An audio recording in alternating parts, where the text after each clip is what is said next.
Les créateurs des grands personnages de la bande dessinée n'ont pas forcément le monopole de leur héros. C'est parfois regrettable, mais parfois ça peut être formidable. La preuve.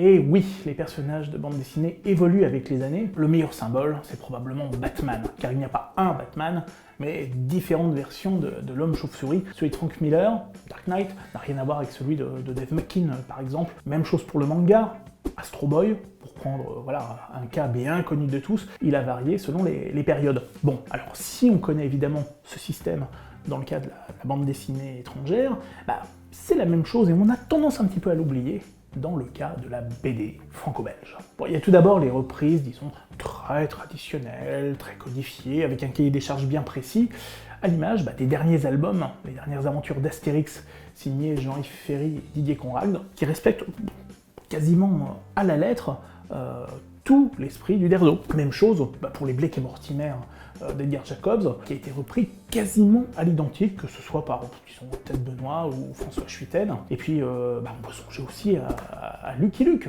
les derniers albums de Lucky Luke signés Jules et HD.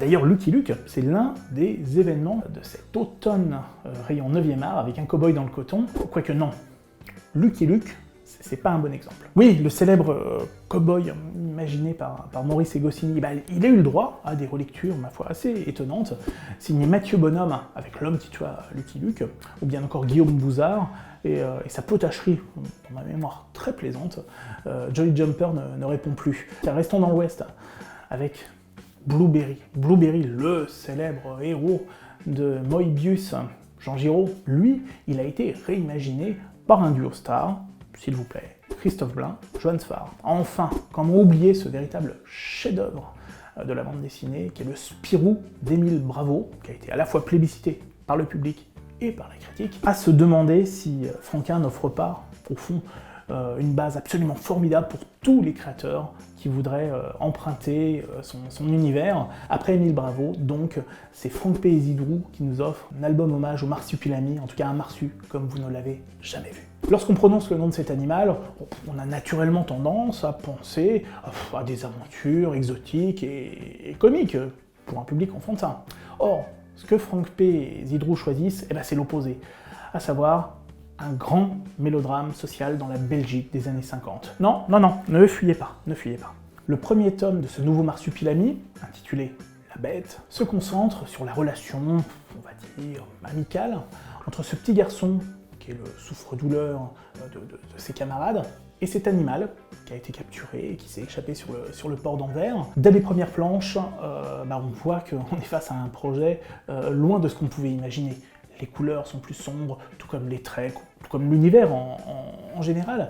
Et la grande intelligence de cet album, c'est justement de jouer avec nos souvenirs de lecteurs du marsupilami, son côté très bariolé, son côté léger, et le côté véritablement dramatique de la présente histoire, avec une esthétique quasiment expressionniste par l'instant. Le contraste pourrait être très artificiel, mais on l'oublie au bout de quelques pages, car l'histoire est forte, le projet esthétique l'est tout autant, et on est emballé de bout en bout. Qui aurait pu croire, franchement, qu'on aurait fini en larmes avec une aventure du marsupilami? Franchement. Bref, autant dire que Franck P. et Zidrou, ils ont assuré comme des bêtes, voilà. Alors, un message personnel pour eux. Ouba ouba.